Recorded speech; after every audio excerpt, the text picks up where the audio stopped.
Prince Harry and Meghan Markle's decision to allow their children to use royal titles is no wonder after they traded off their own royal heritage, a historian has said.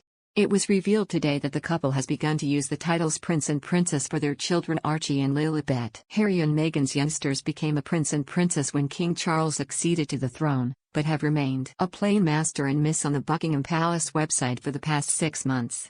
The palace confirmed the site's line of succession list will now be updated to reflect the change after a spokesperson for the Sussexes publicly referred to Lily as a princess for the first time on Wednesday when announcing news of her christening. Harry and Meghan are understood to be keen to not deny their children their birthright but to allow them the chance to decide for themselves when they are older whether to drop or keep using the titles. And according to royal historian Dr. Tessa Dunlop, it proves that despite Harry's attacks against his family and the British monarchy, the titles are priceless. She told the Mirror, "For those of you in any doubt that Harry remains at his core a monarchist, here's the proof. His daughter Lilibet has just been christened Princess Lilibet Diana in California." The Sussexes have subsequently confirmed that they intend to use the titles of Prince and Princess for their son Archie and daughter Lilibet.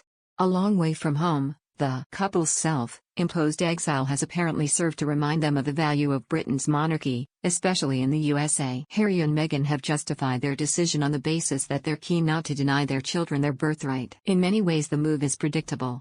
If the couple had really wanted to cut free of the firm they would have shed their own Duke and Duchess privilege. Not a chance. They understand in the slippery world of Californian celebrity, brands, especially brands with a tinge of monarchical magic, are priceless. Least we are in any doubt, Harry has made his recent millions trading off his royal heritage. No wonder he is keeping his children's options open. Meanwhile, Tessa also believes it was highly unlikely that Charles would not grant his grandchildren the titles, even though the news may not go down well with some. She added, "For some this news may stick in the throat. After all, hard-working Edward, the Earl of Wessex, has 2 children who don't use their prince and princess titles.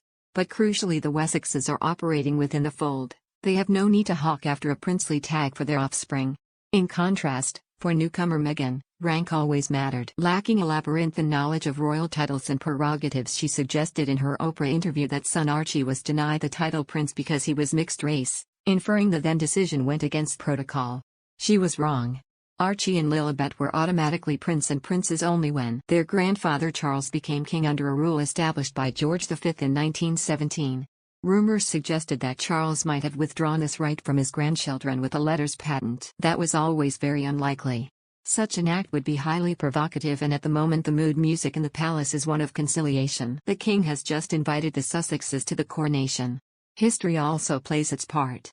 The abdicated king, Edward VIII, never got over the royal family's subsequent refusal to grant his wife Wallis Simpson an HRH title. Relations remained estranged until the end of his life. Charles, a mild-mannered man, doesn't want that. He's keen to build bridges with his youngest son, not burn them down. Tessa Dunlop is the author of Elizabeth and Philip, The Story of Young Love, Marriage and Monarchy, by Headline Press.